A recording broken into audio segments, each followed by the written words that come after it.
ఆంధ్రప్రదేశ్ రాష్ట్రంలో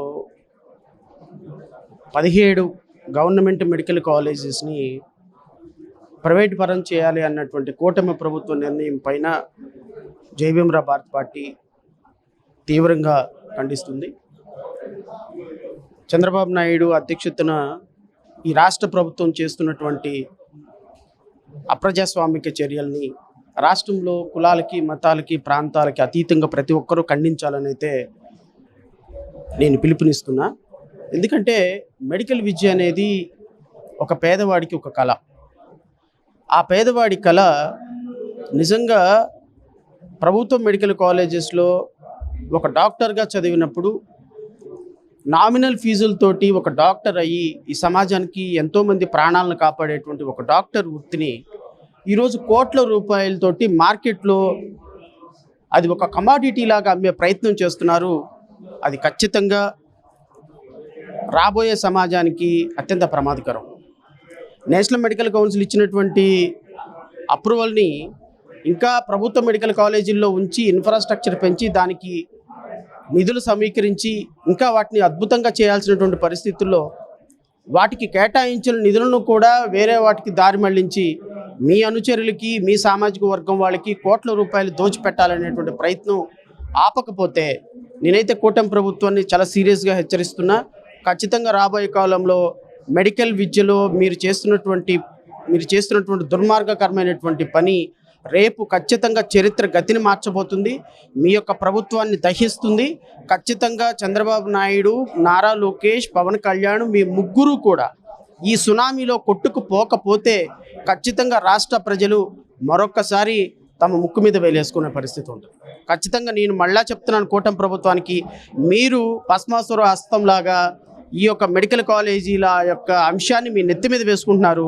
ఇది దళిత, బహుజన కులాలు, SC, ST, BC, minority and అగ్రవర్ణాల్లో ఉన్న నిరుపేద విద్యార్థులు కూడా దీన్ని ఖచ్చితంగా ఖండిస్తారు.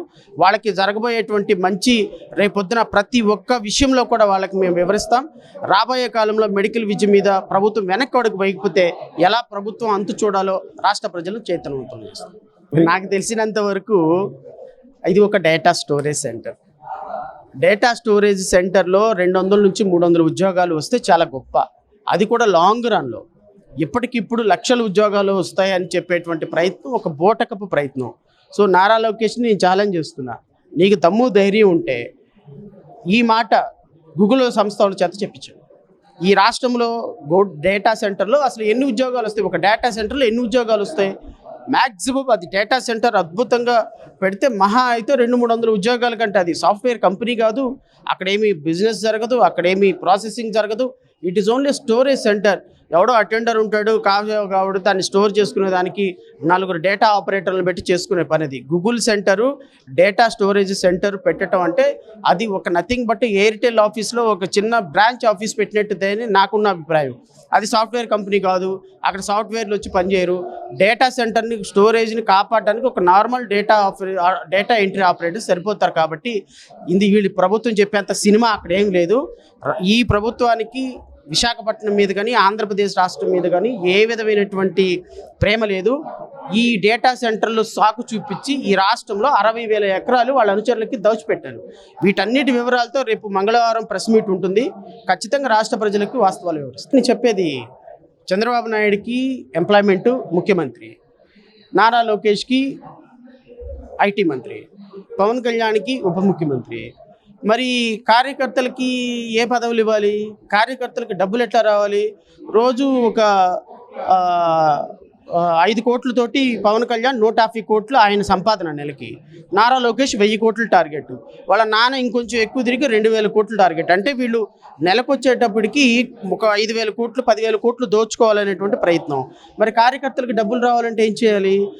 ఏం చేయాలి అంటే కుటీర పరిశ్రమలు పెట్టాలి. కుటీర పరిశ్రమలు పెట్టాలి అంటే కుటీర పరిశ్రమలు పెడితే ఎవరు కొనరు కదా. సో కుటీర పరిశ్రమలు మద్యాన్ని కుటీర పరిశ్రమలు లాగా పెడితే సో ప్రతి కార్యకర్త తయారు చేసుకోవచ్చు. సో అనధికారికంగా వాడు తిరువూరు ఎమ్మెల్యేనే ప్రకటించినాడు, మా ఏరియాలో 40 బెల్ట్ షాపులు ఉన్నాయి. రాష్ట్ర వ్యాప్తంగా 1,15,000 బెల్ట్ షాపులు ఉన్నాయి. వీటన్నిటిలో కుటీర పరిశ్రమలాగా కల్తీ మద్యమే. సో ఈ కల్తీ మద్యం వ్యవహారం కూడా చంద్రబాబు నాయుడు మెడక చుట్టుకుంటుంది.